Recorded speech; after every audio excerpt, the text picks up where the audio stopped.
Man, do I got a good story about bold faith. Stick with me to the end, and I promise you, you'll be blessed.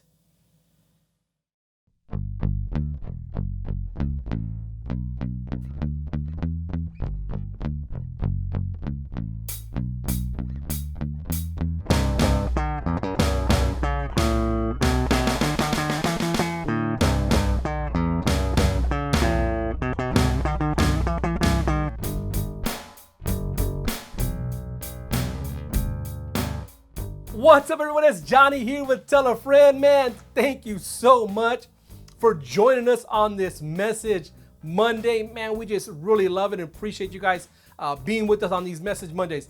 Listen, I have a story today, and I never really tell you like, hey, subscribe, or every now and then I do, or like and share. But with this story here, I want you to like and share it. And if you're not subscribed, subscribe, right? You're really going to be blessed, and I think others will be blessed by this story. So, you ever heard anybody talk about bold faith, right? You know, bold is talking about going places out of your comfort zone. And faith is an action based on not knowing the outcome, right? So when you put those together, you have a risky outcome, or you're gonna go somewhere unknown, take a step outside of your comfort zone, basically, right? But I have a story for you, a true story, matter of fact, for you. So back in the 80s, and I try to nail this down because this story is personal to me, and I try to nail the exact year, but I couldn't. But the story starts about between 1980 and 83, somewhere in between there.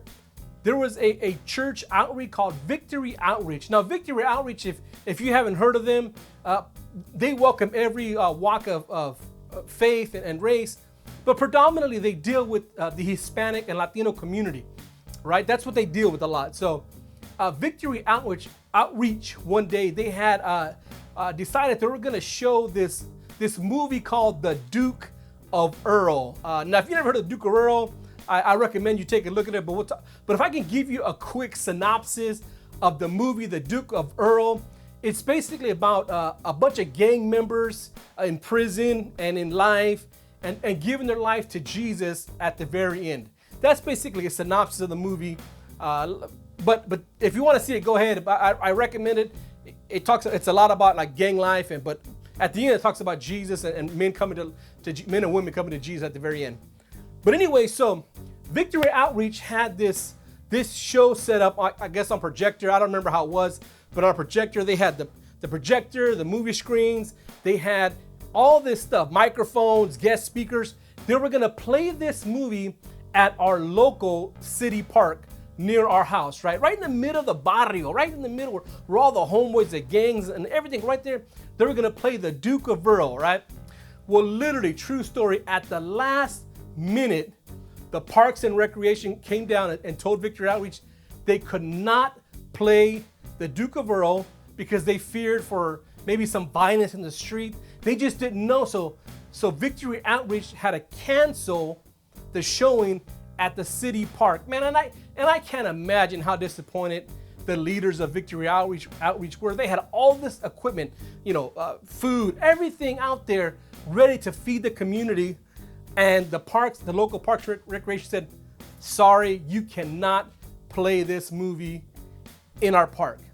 So man, I just thinking about this, and Victory Outreach, they needed a miracle for something to happen, right?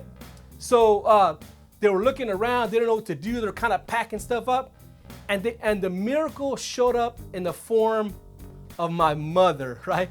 My mother gave Victory Outreach the permission to play The Duke of Earl in our front yard, right? And in our front yard, basically, was probably as big as the average size living room. It was we had no grass, wasn't very big, but my mom allowed the Victory Outreach to play it right in our front yard. I remember, this is no joke, I remember there was hundreds of people in our front yard, in the dirt, in our porch, on the cars. When you looked on the streets, this is no joke, on the streets, there were people sitting on their cars. Matter of fact, because I wanted to get some confirmation with my mother, and she didn't really remember the story all that much, but she had told me that as we were talking, that the gang members, the local gang members, they blocked both sides of the street so nobody could come in, and there'd be like everybody be no violence, nothing. So man, this is what I remember about the story. Right? I remember that there were so many people sitting watching the movie, and at the end of the movie, I remember that there was many people in our front yard giving their lives to Jesus. Right? It was an experience that I'll never forget. And it's funny because I share with my older son so many stories. He goes, Dad, you never shared this story with me. And I said, you know what got me thinking about this was that I was looking at Facebook the other day, and I was noticing that the generation before me, most of them are Christians, right? And I mean a lot of them, the generation before me, a lot of them are Christians. And these are people from from the barrio where I came from, gang members, men and women that were hardcore when they're younger, but they're serving the Lord now. I see them put pictures on their social media, Bible verses, and it really struck me, and it got me thinking about the foundation of where most of these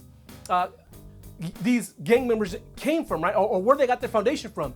And I thought about my mother, right? I thought about the bold faith she had to say, you know what? I don't care what the circumstances around me, what's going to happen around me.